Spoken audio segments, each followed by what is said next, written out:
On January 6, 2004, 42-year-old Eric Wong of Calgary, Alberta, was furious with a trio of 15-year-old boys he had previously befriended at an internet cafe. Wong, a security guard and part-time DJ, was regarded as a loner with difficulty connecting with others.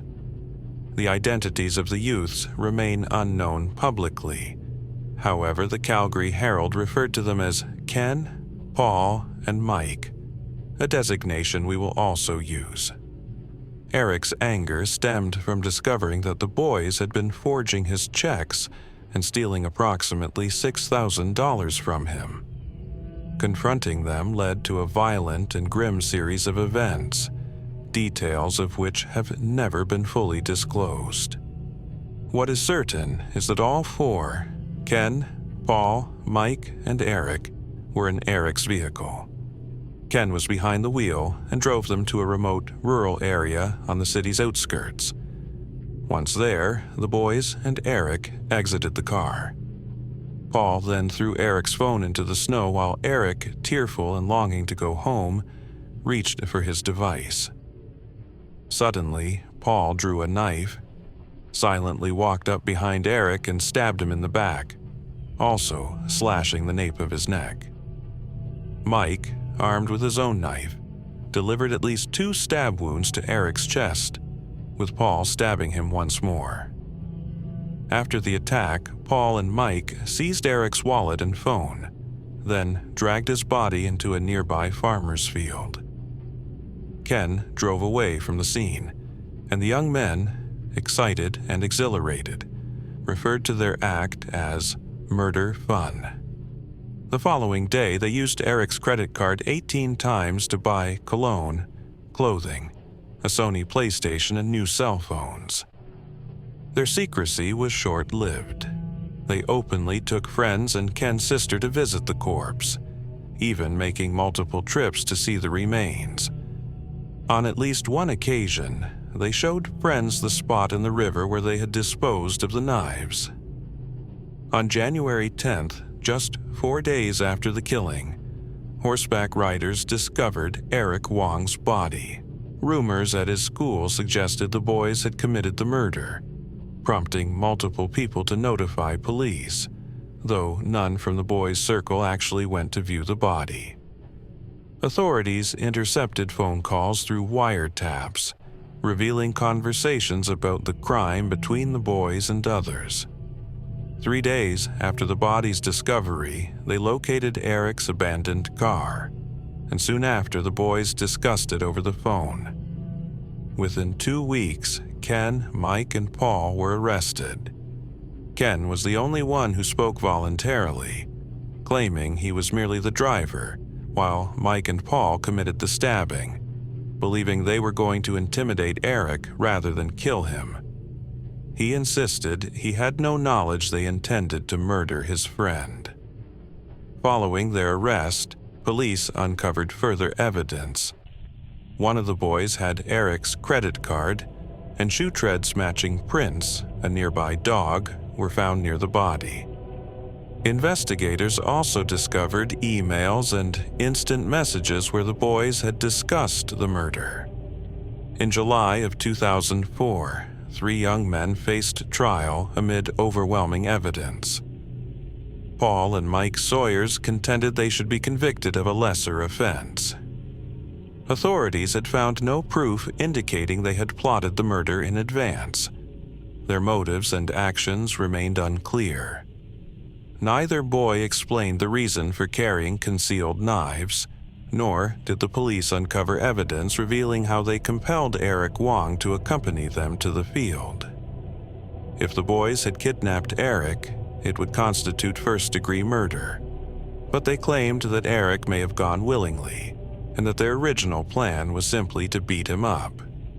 However, upon reaching the site, Paul and Mike, who happened to have knives, allegedly decided impulsively to kill him. The presiding judge determined both were guilty of first-degree murder, believing they had premeditated and executed the act. Meanwhile, Ken was convicted of manslaughter and received a 2-year open custody sentence. Paul, classified as a youth, was given the maximum 10-year term and mandated to attend therapy sessions. Mike, an adult at the time, was sentenced to life imprisonment with the possibility of parole after 5 years, due to psychiatric evaluations deeming him a societal threat unlikely to respond to juvenile rehabilitative efforts. Paul's sentence was set to end in 2014, and Mike's eligible for parole in 2009. Canadian laws protecting young offenders have prevented their identities from ever being publicly disclosed. Turning to another case, in 1994, 5-year-old Eric Morris resided with his mother, Toni Morris, and his 8-year-old half-brother Derek Lemon within the notorious Wells housing project on Chicago's South Side. Toni struggled with substance abuse and was often neglectful of her 7 children, 2 of whom, Eric and Derek, were born with drugs in their systems. In September of that year, a pair of preteens, 10-year-old Jesse Rankins and 11-year-old Tace Johnson, attempted to persuade Eric and Derek to steal candy from a nearby store. The younger boys knew theft was wrongful and refused, informing their family of Jesse and Tice's attempt. The children's mother admitted she could not control her son Jesse, who had a troubled history with law enforcement even at a young age. Later, on October 13th, Jesse and Tice lured Eric and Derek to a vacant apartment on the 14th floor of their high-rise complex. Resentful over being reported for the attempted theft, the 2 older boys became furious. In a gruesome act of violence, Tice and Jesse held 5-year-old Eric out of a window, threatening him. Fortunately, 8-year-old Derek managed to pull his brother back inside seconds before harm occurred. Nevertheless, the older boys then instructed Eric to look out another window, despite his reluctance.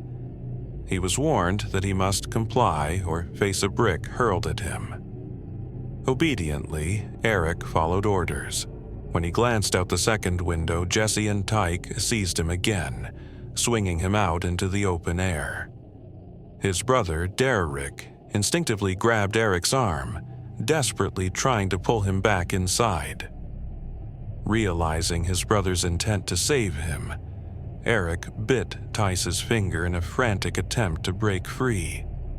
In response, the 10-year-old Jesse and 11-year-old Tyke let go, dropping Derek from the window. He dashed down the 14 floors of stairs, driven by the hope of catching his fleeing brother, though he knew it was futile. Tragically, 5-year-old Eric Morris was rushed to the hospital, where he was pronounced dead. Jesse Rankins, aged 10, and Tace Johnson, aged 11, were detained on charges of murder. Their trial took place in October of 1995, and their guilt was undeniable.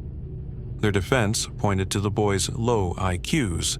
Tice's was 75, Jesse's below 60, and their illiteracy. The lawyers argued that instead of prison, the boys needed treatment in a suitable facility. Nonetheless, they were declared delinquent, a legal term equating to guilt, and were sentenced to detention until their 18th birthday. At that time, most states didn't imprison children younger than 13, but Illinois had recently changed its laws in July of 1994, permitting children as young as 10 to be incarcerated. By January of 1996, Jesse and Tyke were placed in a juvenile detention center, making them the youngest inmates in the nation. During their incarceration, Jesse continued to behave violently. In November of 1996, at the age of 12, he sexually assaulted another inmate with a foreign object, linked to gang activity he was involved in. As a result, he was tried as an adult and received a 9-year prison sentence. After serving 4 years in juvenile detention, Tyke Johnson was released in April of 2000 at age 18. The following March, Jesse, now 18, was transferred to an adult prison to serve time for his assault. In May of 2001, Tony Morris and Derek Lemon filed a lawsuit against the Chicago Housing Authority and a private management firm, arguing that Jesse and Tyke should not have had access to the vacant apartment where they harmed Eric. During the trial, it was disclosed how deeply Derek struggled with the aftermath of his brother's death, suffering from nightmares, depression, and extremely low self-esteem. A social worker described how he felt utterly worthless. After 5 days of deliberation, the jury deadlocked, resulting in a mistrial, before a new trial could occur in October of 2001. The case was settled, awarding Tony and Derek $2,750,000 in damages. In August of 2002, Tyke Johnson received a 3-year prison sentence for robbery and drug possession. Meanwhile, Jesse was released in July of 2004 after spending 10 years behind bars, though he was reincarcerated twice that year for violating parole. In December 2005, Tyke was again imprisoned, this time for drug possession and an attempted armed robbery. Between October 2006 and March 2009, Jesse faced jail for breaking into an animal shelter and stealing a pit bull. In March 2009, the Chicago Tribune published a story about Jesse Rankins and Tyke Johnson. At that time, Tyke was 26 and Jesse was a year younger. Both were unemployed, with Tyke raising 5 children. The article did not specify whether Jesse had children, but he was married. Tyke expressed a desire to move forward, but admitted that the memory of the murder haunted him. Jesse confessed to having recurring nightmares of being thrown from a building. During his time in prison, Jesse got a tattoo over his heart to commemorate Eric Morris's murder.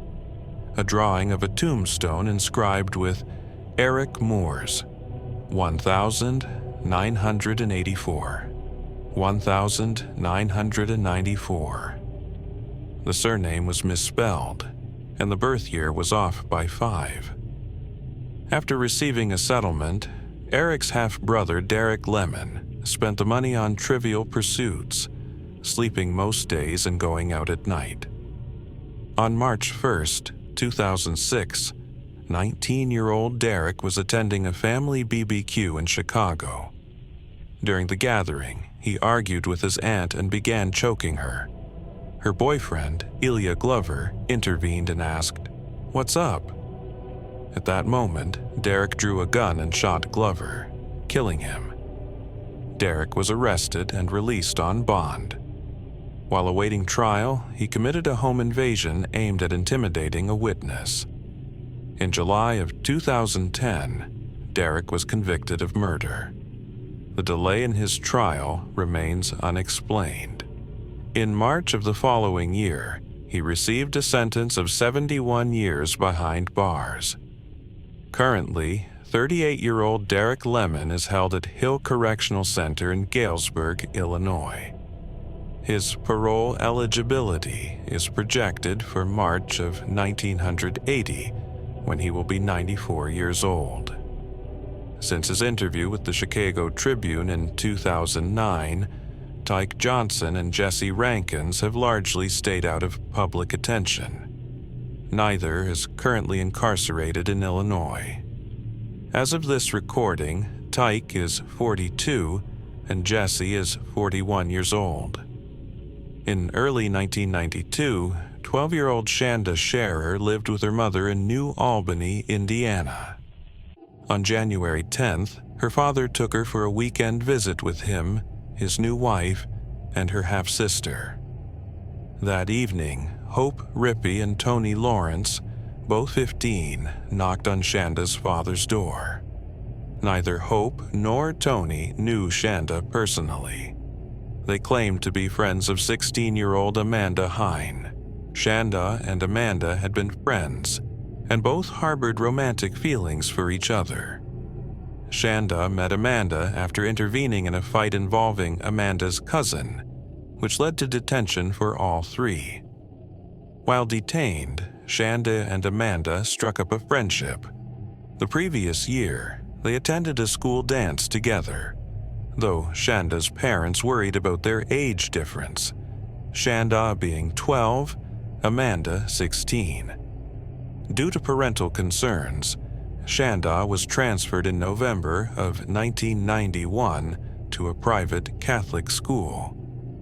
Hope and Tony mentioned that Amanda was frequenting an abandoned stone structure known as the Witch's Castle. Shanda told them she couldn't go out at that moment because her father and stepmother were still awake, so she asked them to return after midnight. Around 12:30 in the morning, Hope returned with another girl, 17-year-old Lori Tackett. Lori, like Shanda, was also a stranger to Hope. Once more, Hope inquired if Shanda wanted to accompany them to see Amanda, and although hesitant, Shanda ultimately consented. Tony was already waiting in the car, and Jana had taken the front seat beside him, as Hope started to drive away. Unbeknownst to Shanda, 16-year-old Melinda Lovelace was hidden under a blanket in the back seat. Melinda had once dated Amanda Hine, though their relationship had cooled off. They had not officially broken up. Since her parents' divorce over a year earlier, Melinda had been acting erratically, becoming violent and engaging in fights. She believed Amanda was cheating on her with Shanda, fueling her fury. Determined to punish Shanda, Melinda decided she wanted to kill her and sought help from her friend, 16-year-old Lori Tackett. Melinda confided she wished to beat and scare Shanda, showing Lori a kitchen knife she planned to use. Earlier that night, Hope and Tony had arrived at Lori's home, where Melinda, meeting Hope and Tony for the first time, expressed her intense hatred for Shanda.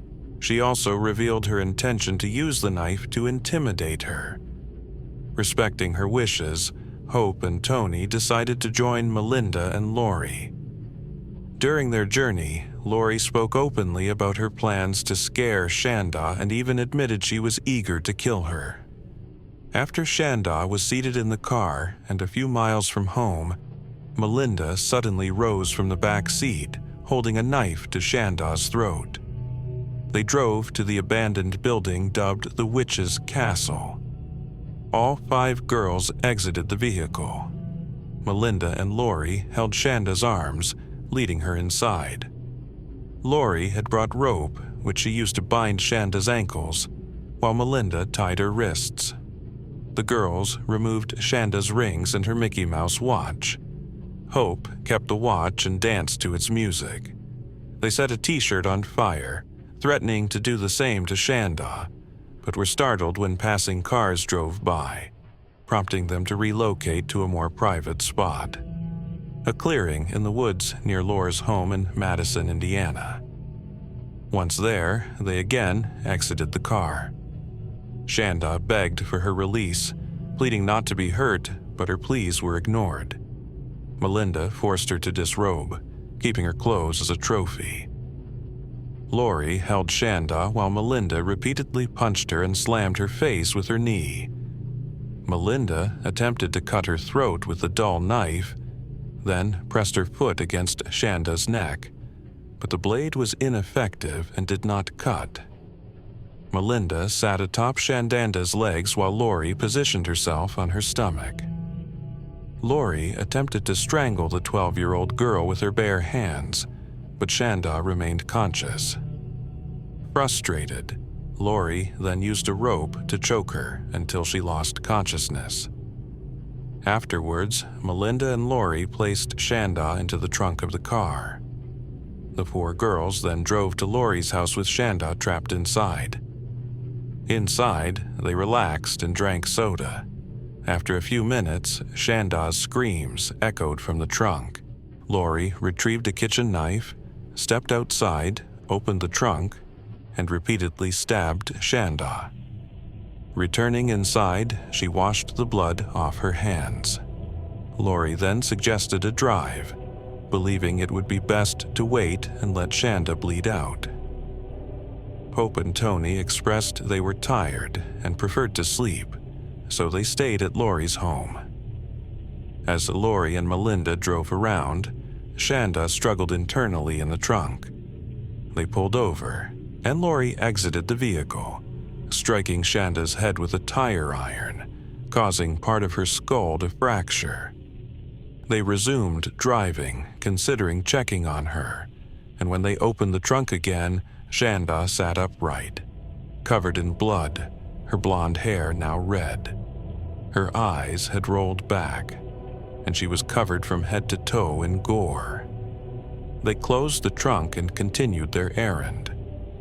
When Shanda's noise grew too loud, they would stop, and Lori would knock her out again with the tire iron. Eventually, they returned to Lori's home to clean up. Lori excitedly recounted their actions to Tony and Hope. The girls then drove to a clearing, where three of them, Melinda, Lori, and Hope, got out of the car, while Tony stayed back, unwilling to witness further violence. They opened the trunk. Hope, armed with a Windex bottle, sprayed it on Shanda's wounds. The girls debated how to finish her, having already beaten, strangled, stabbed, and bludgeoned her. They decided to set her on fire. At a nearby gas station, they filled a 2-liter soda bottle with gasoline, then headed to a field of corn. Tony chose to stay in the car, refusing to assist. The three other girls removed Shanda from the trunk, though Linda, disturbed by the gruesomeness, refused to touch her. Hope and Lori wrapped Shanda in a blanket and poured gasoline over her.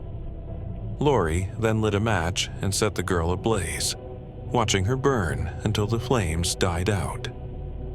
As they prepared to leave, Melinda suggested returning because she feared the body was not sufficiently burned. She poured the remaining gas on the smoldering corpse, then, mocking Shanda's convulsing tongue, expressed happiness that she was dead. Later, they stopped at McDonald's for breakfast. Lori jokingly remarked that Shanda now resembled a breakfast sausage, referencing her charred appearance. Later that morning, Shanda's charred body was discovered, burned so badly that recognition was impossible. Forensic experts confirmed she was alive when set afire and had been assaulted with a tire iron beforehand. Meanwhile, Shanda's father awoke to find her missing, and her family spent hours frantically searching before reporting her disappearance that afternoon. Several hours later, Hope and Tony, accompanied by her parents, approached the police station, sharing details of her murder. The following day, authorities arrested Melinda and Lori, intending to prosecute all 4 young women as adults, which could have led to the death penalty. Ultimately, each of them accepted plea bargains, confessing guilt. In January of the subsequent year, Lori Tackett and Melinda Loveless pleaded guilty to felony murder and received 60-year sentences. Weeks afterward, Tony Lawrence admitted guilt for criminal confinement and was sentenced to 20 years. Hope Rippey also confessed to arson, kidnapping, and felony murder, receiving a 50-year sentence, which was later reduced to 35 years in 2004. Shannon's father, Stephen, devastated by her brutal death, struggled deeply. Sadly, he succumbed to complications from alcoholism in December of 2005 at the age of 53. the family stating he drank himself to death. As of the present, all 4 women implicated in Shanda's murder have been released from incarceration. Tony Lawrence was freed after roughly 9 years in prison. Hope Rippey, after 14 years, on the 26th anniversary of the crime in January of 2018, and Melinda Loveless in September of 2019 after serving over 27 years. Meanwhile, Stephen, overwhelmed by grief, passed away in 2505. This case remains a tragic chapter, illustrating the devastating impact of violence and the long aftermath for those affected. Thank you for following this story. The channel now offers memberships, with half of all contributions dedicated to solving cold cases. If you're interested, more details can be found in the video displayed on the screen. For now, that's all we have. Thank you again for watching.